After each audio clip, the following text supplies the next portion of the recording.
prinsipeng nakatagal, narating ding mahinusay ang tabor na kabundukan. May namasdang punong kahoy, mga sangay mayamumong, sa nagtubong narorooy, bukod tangi yaong dahon. Natira sa pamamanglaw at inip ng kalooban, yamang walang hinihintay, mamahinga ang mainam. Tila naman isang tuksot, kasawian ni Don Pedro, ang adan ng may engkanto, dumating ng di nainu.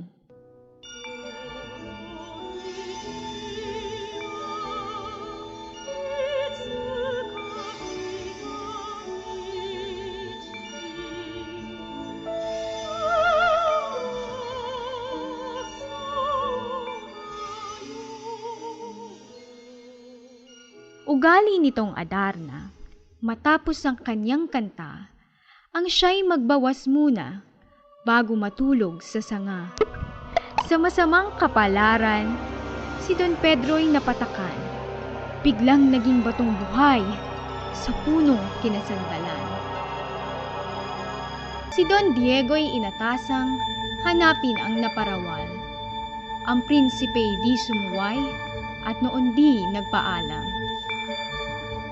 Hindi niya nalalamang siya pala'y nakadatal. Sa tabor na sadyang pakay, tikit ay di ano lamang. Noon niya napagmalas ang puno ng piedras platas. Dahot sangay kumikintab, ginto pati mga ugat. Nang ang gabi lumalim na, kalangitan ay maaya. Si Don Diego'y namahinga, sa batong dooy nakita. Sa upoy di natagalan, ang prinsipeng naghihintay. Ibong Adarna'y dumatal mula sa malayong bayan. Sa lambing ng mga awit, ang prinsipeng nakikinig. Mga matay na papikit, nakalimot sa daigdig. Matapos ang pagkukoplas, ang Adarna ay nagbawas. Si Don Diegong nasa tapat, inabot ng mga patak. Katulad din ni Don Pedro, siya'y biglang naging bato, magkatabi at animoy mga puntod na may multo. Na gumamit ng kabayo sa paglalakbay na ito, tumalaga ng totoo sa hirap na matatamo. Dooy kanyang natagpuan, isang matandang sugatan. Sa hirap na tinataglay, lalambot pusong bakal. Sa lalagya'y dinukot na yaong tinapay na dala. Iniabot ng masaya sa matandang nagdurusa. Mulit-muling pasasalamat ang masayang binibigkas at sa nais makabayad sa prinsipe nagpahayag. Kaya ngayon ang bilin ko ay itanim sa puso mo. Mag-ingat kang totoo at nandi ka maging bato. Sa puok na natatanaw ay may kahoy kang daratnan. Dikit ay di ano lamang, kawili-wiling titigan.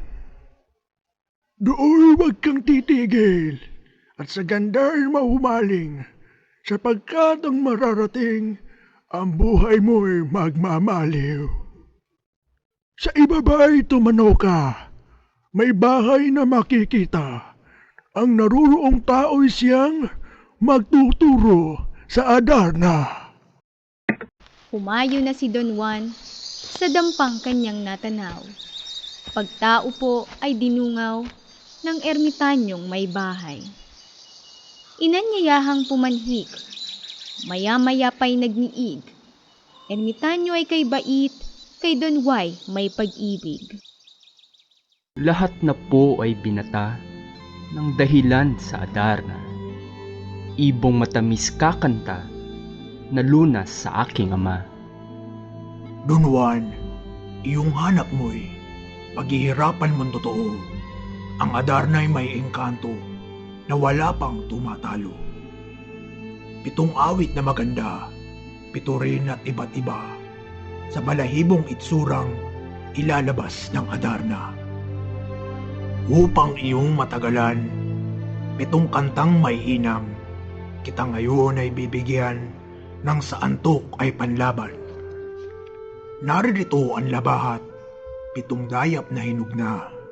Iyong dalhit ng wag kang talunin ng engkantada. Bawat kantang pakikinggan, ang palad mo ay sugatan. Saka agad mong bigaan ng dayap ang iwan laman. Matapos ang 7 kanta, magbabawas ang Adarna. Ilagang mapatakan ka nang walang isa'y magdusa. Dalhin mo rin itong sintas, pagkaginto ay matingkad. Itali mo pagkahawak sa Adarnang mag-aalpas. Yumao na si Don Juan sa tabor na kabundukan. Nang maagang maabangan, yaong ibong kanyang pakay.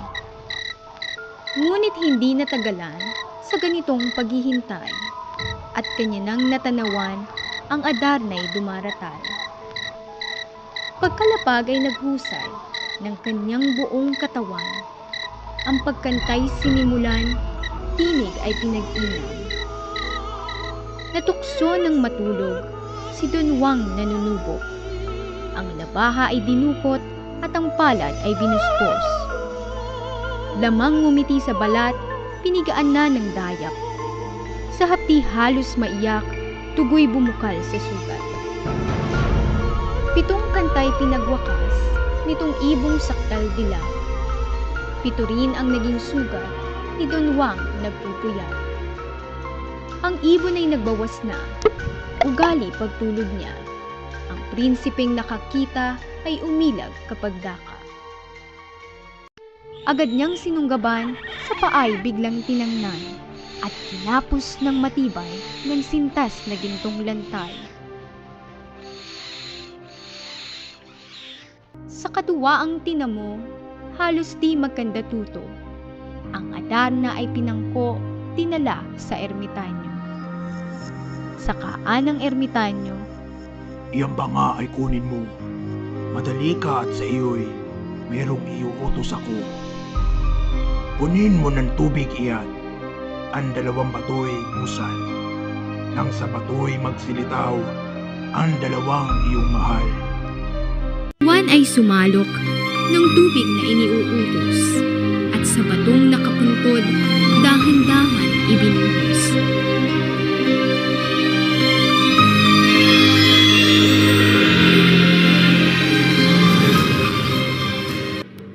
Nagsilakad na ang 3, katuwa ay nag-ibayo, ngunit itong si Don Pedro may masama palang tungo. Nagpahuli kay Don Juan, kay Don Diego'y umagapay. Ito'y kanyang binulungan ng balak na kataksilan.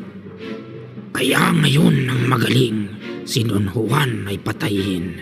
Kung patay na'y iwan natin ang Adarna na may dalhin. Inumog na si Don Juan na di naman lumalaban. Suntok, tadyak sa katawan, kung dumapoy walang patlang. Sa palasyo nang dumating ang magkapatid na taksil, sa amay agad na nagturing.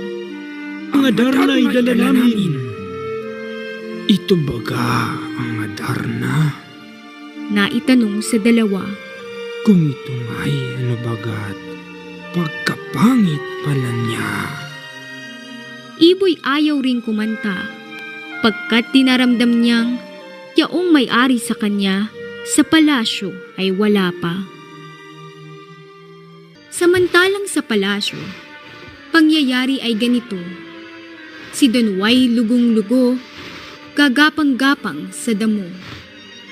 O Birheng Inang Marilag, nagkulan ng masahira, kahabagan di man dapat, ang aliping kapuspalad, di ko maubos isipin, kapatid ko ay nagtaksil.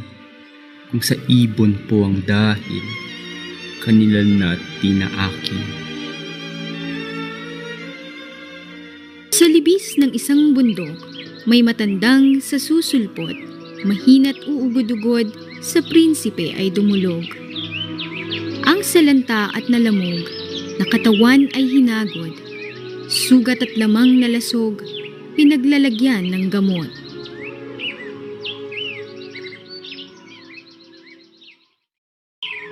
Utang ko sa inyong habag, ang buhay kong dinautas. Ano kaya ang marapat, iganti ng abang palad? Ang matanda ay tumugon, Kawang-gawa hindi gayon, kundi ay isang layon, ang damay ay walang gugol. ang dalawa ay nagkamay bago sila naghiwalay. Matanday sa kabundukan, sa Berbanya si Don Juan. Sa palasyo ng sumapit, tuwa ng inay tigib. Sindak namang di malirip ang sa dalawang kapatid. Magkagayoy ang Adarna na mayagpag na sa hawla.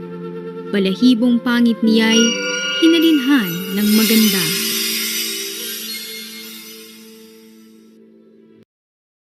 Umawit na ng matamis, kawili-wili ang tinig, mga matang may pag-ibig sa monarka nakatitig.